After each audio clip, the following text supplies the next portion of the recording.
with you that things you should not joke with. Yeah. So I'm going to talk about four things that you should not joke with. Now, the first on the list is your health. Do not joke with your health because sometimes they say health is wealth. You understand?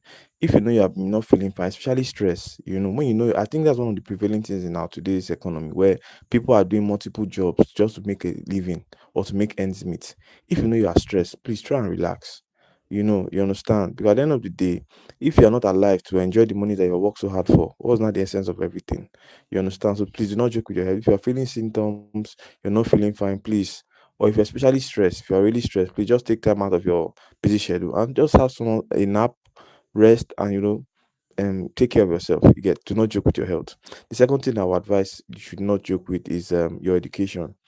I know that sometimes education looks as if it's like a routine, it's taking time and all the rest. But think about it that if you know where, so education is a kind of leveler where it puts you on the same level of everybody. So it balances society. Now you know that the same secondary school that you went to, the same secondary school that another person went to that became a governor of your state. You understand? So everybody that became something in life, part of what helped them was that they went to school. They were educated enough to be able to structure their thoughts, that made sense, that people now began to follow them. So please, I would advise that please do not joke with your education. I know it might look boring, you understand. Some people say school na scam, but please try and have a certificate in case things do not go the way you plan them, so that you have, something to fall back on. And the third thing again is your finances. Me, I'm guilty of this one.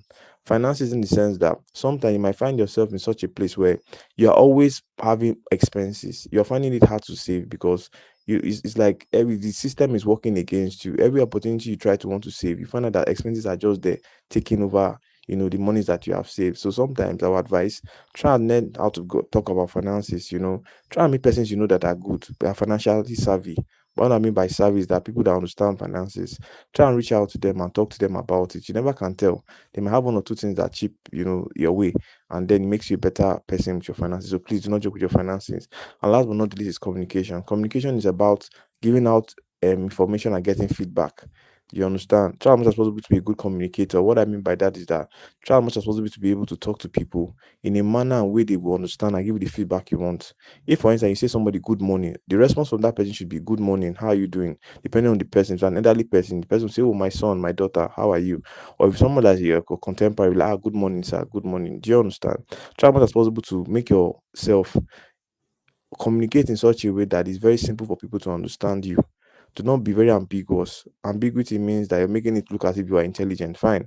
There are scenarios and there are places where you could make that, but when you're trying to pass information down to people that you want effective understanding, try as possible to communicate in a way that people will easily understand and relate with you. If you like the podcast and you find it informative, please do not forget to like, share, and subscribe. I'm going to be interviewing some new guests very, very soon. So just stay tuned and then take care of yourself. All right. Bye bye.